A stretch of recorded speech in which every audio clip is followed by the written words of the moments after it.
In this lesson, we will explore how to work with images and icons in Bootstrap Studio. We will also cover the picture component and show how to build responsive images which switch their source depending on screen size. First, let's talk about getting your images into Bootstrap Studio. Images live in the Images group in the Design panel. To import, simply right-click the group name and choose Import Image.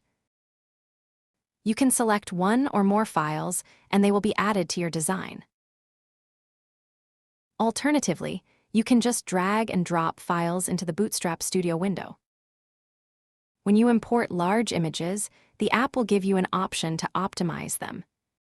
If you agree, the Optimize Images dialog will show up. This is a powerful tool designed to compress and reduce the size of your images so that your website loads faster. Here, you can choose the file type like WebP, JPEG, or PNG and adjust the quality. WebP is generally recommended for its excellent compression. You can see the original file size and the optimized version. Generally, the smaller the file size, the better, but you don't want your photos to be a blurry mess. You can use this slider to compare the original image with the optimized version to make sure you are not sacrificing image quality. Remember to zoom to the full size when comparing fine detail. You can adjust the quality with this slider. Reducing it too much would ruin the quality, so you shouldn't overdo it. Making it too high will actually result in the optimized image being larger than the original. 0.7 is the sweet spot. You can also decrease the resolution from here. As a rule of thumb, you want the image resolution to be double the size you will show it on the page. This way it will look good on high DPI or Retina displays. The current size will work if you wish to show the image full screen in a lightbox, but is too large for typical uses. Let's shrink it down. This switch controls if you wish to overwrite the original or store the optimized version as a copy. I will make it a copy. You can see the original JPEG and the optimized WebP next to it. You can rename the new file to tell them apart more easily. You can also trigger the optimization process at any time by right-clicking the images. Let's make a small version.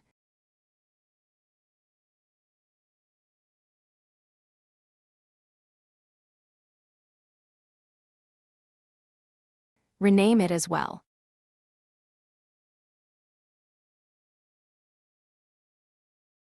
To keep your project organized, you can create new folders within the Images group. Just right-click, select New Folder, and give it a name. Then move your images. Another useful option is Cleanup. It will scan your images, and if you haven't used a photo in your design, the app will show it can be removed. Since we haven't used any of these images yet, everything is here. There are two ways to use an image in your design. The quickest is to drag and drop it directly on the page. The second way is to drop an image component first and select the photo as a source. Double-click the image to see the image picker. Here is the folder that we made, and inside it are our photos. Click here to go back to the start. You can also search. Just select your photo and hit OK. In the Image dialog, you can also browse popular free stock photo websites by clicking one of the other tabs. Choose an image, pick a resolution, and press OK.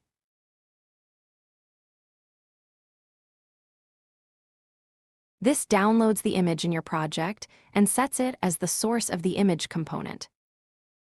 Now let's take a look at the options that the image component gives you.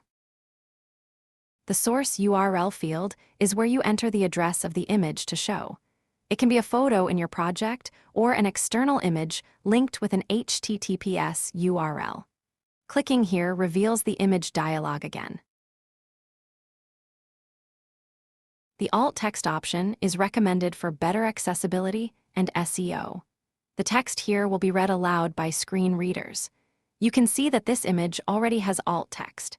This is because Bootstrap Studio automatically copies the description when downloading images from stock photo websites and places it as a default in the image properties. This way, you only need to enter alt text once, and it will be used whenever you drop the image in a page.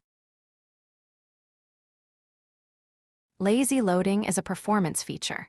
Setting it to lazy means the image will only load when the browser scrolls near it, speeding up initial page load times. Aspect ratio helps you force the image into specific proportions. If we set it to 1:1, it turns the image into a square. Since our photo is not square naturally, it gets distorted. This is where object fit comes in. Object fit controls how the image fills its area. The most often used option is cover, which will make the image fill its entire width and height without distortion, cropping if necessary. Contain will ensure the entire image is visible within the container, adding empty space if needed. The next option we will demonstrate is automatic dimensions. It sets the width and height attributes of the image to its natural size. This informs the browser what the image ratio is and how much empty space to reserve before the image is downloaded. This eliminates layout shifts on page load and is good for performance. To set a width and height manually, turn off the option. You can enter the new size in pixels here. You can also resize visually by dragging the side of the image like this. Keep in mind that the moment you start resizing by dragging, the image stops being responsive. This is because setting an explicit size like this prevents the image from shrinking on mobile devices. In some cases, this can be useful, but it's best to keep auto dimensions and the responsive option on. This is a good place to say a few words about the responsive option. From our lesson on responsive design, you know that when the option is active, the image expands to fill the available space.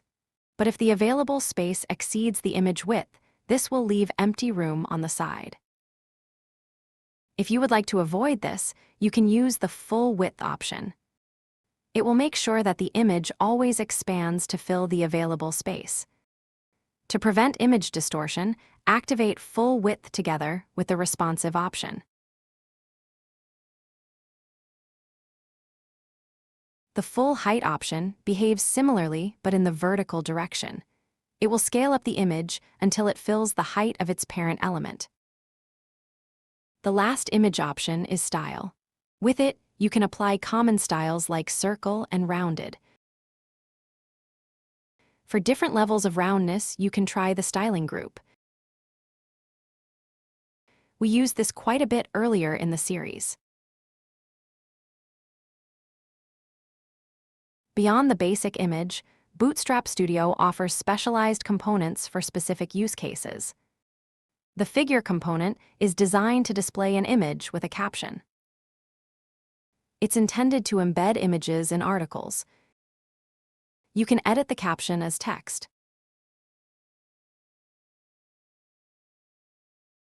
Next, we have the picture component. It is used for advanced responsive images. You can give it different sources, and it will switch between them depending on screen size. For this image, we have a small version for phones and a larger one for computers. If I resize the page, the picture will switch between them. Smartphones will only download the small image and desktops only the large one. This can speed up your website and save bandwidth for your users. You can also improve the smartphone experience by cropping the smaller image only to the important details, so it's easier to see on phone screens. If you inspect the picture component, you will see that it contains an image, which points to the mobile version. Above it, we have a source tag that points to the desktop version. The media query activates it only on screens that are wider than this size. The result is that the image will show mobile PNG on small devices and will switch to desktop PNG on larger ones. Let's try turning these 3 images into a responsive picture component. Smartphones will download the small version, tablets the medium, and other devices the large one. The first step is to set the smallest image as the source of the image component. As a good practice, I will enter the alt text as well. If I resize the canvas, you can see how it switches between the 2 versions. Select the picture and edit the source. Choose your medium-sized image here.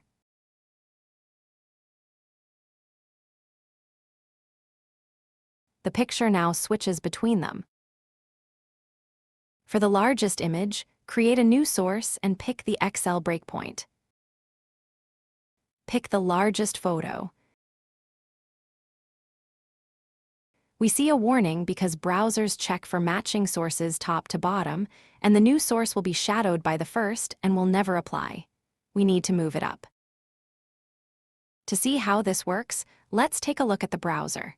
If we inspect the page with DevTools, you can see that on small devices only the smallest image is loaded. If I resize a bit, the medium version will be downloaded automatically and the image will switch to it. If I refresh, only the medium image is downloaded. And the same follows for the largest version.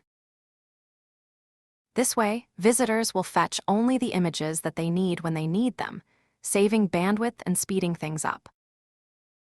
You now know enough to solve most web design problems you will encounter day to day. If you wish to learn more about the picture component, I have included a link in the description below. Before we move on, we have to mention vector graphics. All the images we used so far are raster.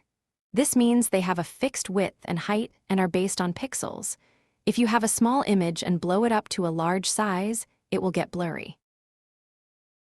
Vector images are different. Instead of pixels, they are based on shapes, lines, and curves. This means that you can scale a vector image up and it will always be crisp and clear. We imported one such image earlier. You can tell vector images apart by their extension. SVG is the standard for vector graphics on the web. If I drop it into the design, it looks like a regular image, but you can zoom in as far as you wish and it will always be high resolution. Vector images are great for things like logos and illustrations since they have a small file size and look good at any resolution and screen size. We will finish this lesson with a look at the icon component. Icons in Bootstrap Studio are vector shapes. They can scale up or down to any size without a loss of quality. You can place it directly in the body like this, or within textual components.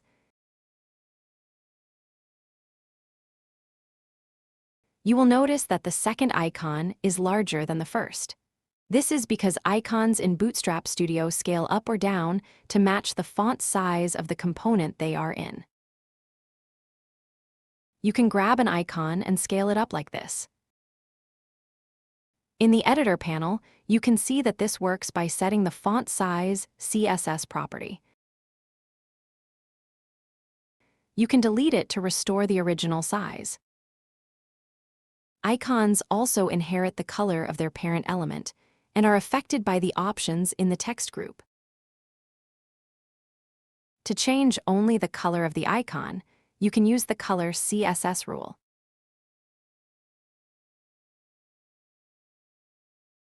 To pick a different icon, double-click it. The app gives you access to a wide range of popular icon sets, including various versions of Font Awesome, Bootstrap icons, and many more. Each set is tagged either as an icon font or SVG. You will see the difference in a second. Each set comes with thousands of icons. You can click here to expand the dialog and see more items at once. You can search here. Double-click to pick the icon. If you inspect the HTML, you will see the main difference between icon fonts and SVG icons. The icon we just selected is part of an SVG set. It has an SVG element with a path that describes the vector shape. In contrast, the first icon belongs to an icon font and is represented by an I tag with a class name which identifies the icon. Basically, icon fonts are special font files which have icons instead of characters. Bootstrap Studio links the font file in the page as a style sheet, and you get access to all icons in the set. For new projects, it's generally best to go with SVG icons instead of icon fonts, since you are free to mix and match different sets, and only the icons that you use are included in the page. However, if you are building a website that includes a large number of icons, all from a single set, an icon font can be a good choice. In this scenario, you will have only one icon font linked, and it will be cached throughout your site and downloaded only once. Thank you for watching this video. Be sure to check out our other lessons to continue mastering Bootstrap Studio.